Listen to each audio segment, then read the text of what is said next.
গেছি অনেকজন আজকে আমার সঙ্গে নতুন আমার সঙ্গে কলকাতা থেকে এসছে।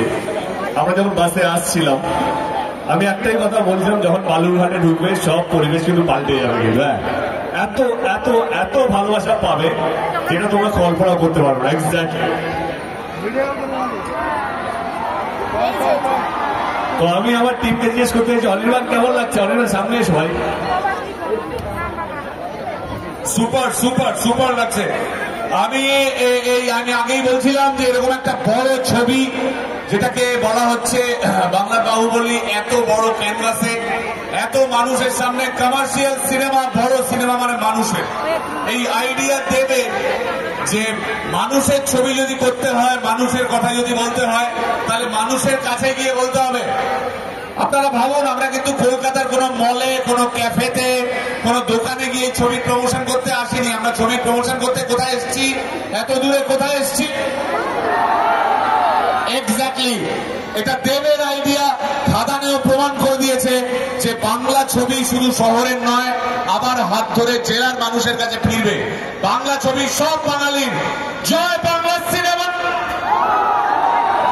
আমি যেও না কাকা, তাও বলছি আমি যখন আমরা খাদানে প্রমোশন এসেছিলাম আমি বালুরঘাট আসতে পারিনি, কিন্তু আমি কথা দিয়েছিলাম কি আমি পরের ছবি বালুরঘাটে আসবো, তো এলাম কি না। এবার অনির্বাণকে দু চারটে কথা বলি। অনির্বাণ হচ্ছে আমাদের সময়কাল শ্রেষ্ঠ অভিনেতার মধ্যে একজন অভিনেতা, এবং আমাদের মধ্যে একটা মিল আছে। কি মিল আছে জানেন? আমাদের মিল হচ্ছে আমরা দুজনেই মেদিনীপুরের।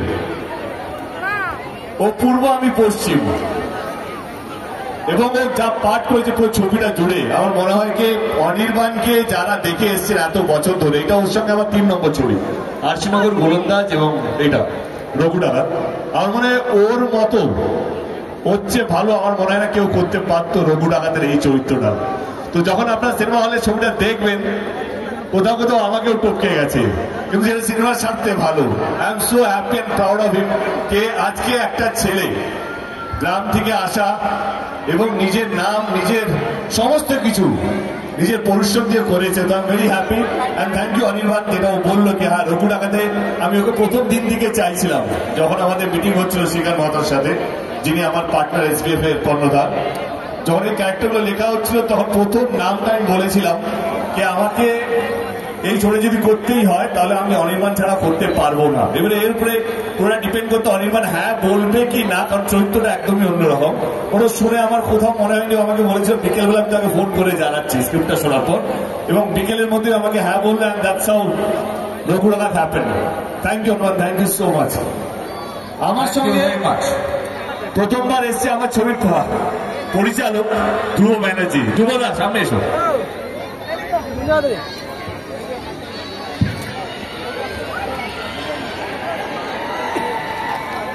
ধ্রুবদার বালুরঘাট এসে দারুণ লাগছে। এটা বলার মানে রাখে না, কারণ এখানে যতবারই এসছি, ইভেন আজকে এই পরিমাণে ভালোবাসা, এই পরিমাণে উন্মাদনা আমার মনে হয় না কোনো শিল্পী এর আগে কোথাও পেয়েছে হয়তো।